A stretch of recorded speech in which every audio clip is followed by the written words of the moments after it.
今日咧有一個星期啦，今日係星期三，咁咧嚟星期天，我嗰個首個半馬咧就仲有4日，咁今日咧就已經完成晒今個星期嘅所有速度嘅訓練啦，咁所有強度咧都往下調，大概調低到70%左右啦。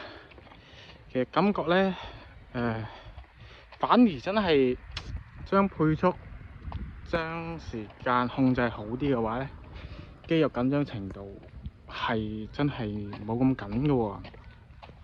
點解咁講咧？因為我而家都係有定期滾嗰個泡沫軸啦，有揾按摩師去幫手放鬆肌肉啦。其實按摩師嘅反饋就係話，因為我近呢3個星期就開始將個量慢慢降低，咁佢都感覺到就話，肌肉好似冇咁緊啦喎。其實呢個係一個正向反應嚟嘅。我自己感覺係越嚟越跑得越嚟越順咗，呢個係必然嘅。第二個就話肌肉恢復嘅質量更加好啲，因為之前即係最開始唔識嘅情況下咧，不斷咁自己係亂咁加強度、亂咁加跑量、亂咁加速度。有一段時間我就係跑下係抽筋，係真係抽筋，隻腳抽筋。當時跑到係，因為嗰陣啱啱又未跑得太耐啦，好多又未學習得好好啦。當時係跑到咩配速？好似係515嘅配速，當時係完成週末嘅 Long LSD 嘅，當時即係已經衝到去515啦。當時以為自己係我變強啦，我肌肉強壯咗，我心肺亦都增強咗啦，我可以跑到515配速啊！誰不知跑下突然間，係啦，即係有時肌肉係可以被鍛鍊，可以被拉長，但係佢去到某個點位，佢到佢嘅極限，佢就會受傷。當時就係我第一次受傷，但係當時亦都係冇注意到呢個情況嘅，可能又唔識咁多嘢啦嗬。咁係咯，終歸會為自己嘅魯莽愚蠢去埋單，係啦，直到今次足底筋膜炎啊，整到前下後，你睇我從幾時啊？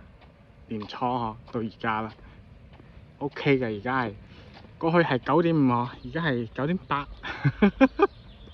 即係仲有少少唔舒服嘅感覺嘅。咁所以咧都係希望大家就係喺安全嘅情況下揾到自己中意嘅運動，每個星期最好每一日抽時間出嚟鍛鍊下佢，係咪？希望用運動帶俾我哋身體恢復青春、恢復巔峰。巔峰可能我呢個年紀就唔得啦，但希望你哋可以恢復到你嘅身體嘅巔峰啦。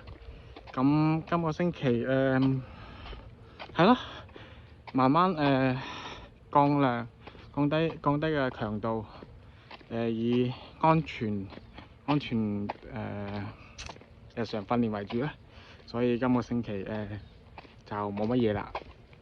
咁樣咧就到時星期六啦，因為我哋星期六就會去嗰邊參賽嗰邊攞參賽包，到時睇下有咩好嘢同大家分享下。